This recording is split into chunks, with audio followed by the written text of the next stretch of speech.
ఏపీలో గత వైసీపీ ప్రభుత్వంలో గన్నవరం టీడీపీ ఆఫీసుపై దాడి చేసిన ఆరోపణలు ఎదుర్కొంటున్న మాజీ ఎమ్మెల్యే వల్లభనేని వంశీకి మరో ఎదురు దెబ్బ తగిలింది. ఈ కేసులో ఫిర్యాదుదారుగా ఉన్న దళిత యువకుడు సత్యవర్ధన్ను బెదిరించిన వ్యవహారంలో వంశీని కస్టడీకి ఇవ్వాలని కోరుతూ పోలీసులు దాఖలు చేసిన పిటిషన్పై విజయవాడ ఎస్సీ ఎస్టీ అట్రాసిటీ కేసుల న్యాయస్థానం కీలక నిర్ణయం తీసుకుంది. గన్నవరం టీడీపీ ఆఫీసుపై దాడి కేసులో పోలీసులు నమోదు చేసిన ఎఫ్ఐఆర్లో వంశీ సహా 88 మందిని నిందితులుగా చేర్చారు. అయితే ఈ కేసులో ఫిర్యాదుదారుగా ఉన్న TDP office computer operator Satyavardhan ఉన్నట్లుండి ఫిర్యాదు వెనక్కి తీసుకున్నాడు. దీంతో ఏం జరిగిందని పోలీసులు ఆరా తీస్తుండగా అతని సోదరుడు, తల్లి అతన్ని వంశీ అనుచరులు కిడ్నాప్ చేసి బెదిరించినట్టు తెలిపారు.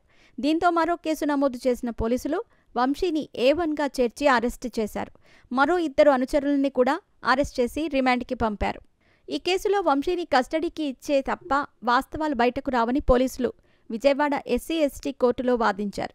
దీనిపై విచారణ జరిపిన కోర్టు వంశీని 3 రోజుల పాటు కస్టడీకి అప్పగిస్తూ నిర్ణయం తీసుకుంది. ఈ మేరకు న్యాయవాది సమక్షంలో వంశీని విచారించేందుకు పోలీసులకు అనుమతి ఇచ్చింది. అదే సమయంలో వంశీ వెన్నునొప్పితో బాధపడుతున్నందున జైల్లో మంచం ఏర్పాటు చేసేందుకు కూడా అనుమతి ఇచ్చింది. దీంతో వంశీని రేపు జైలు నుంచి కస్టడీలోకి తీసుకునేందుకు పోలీసులు సిద్ధమవుతున్నారు.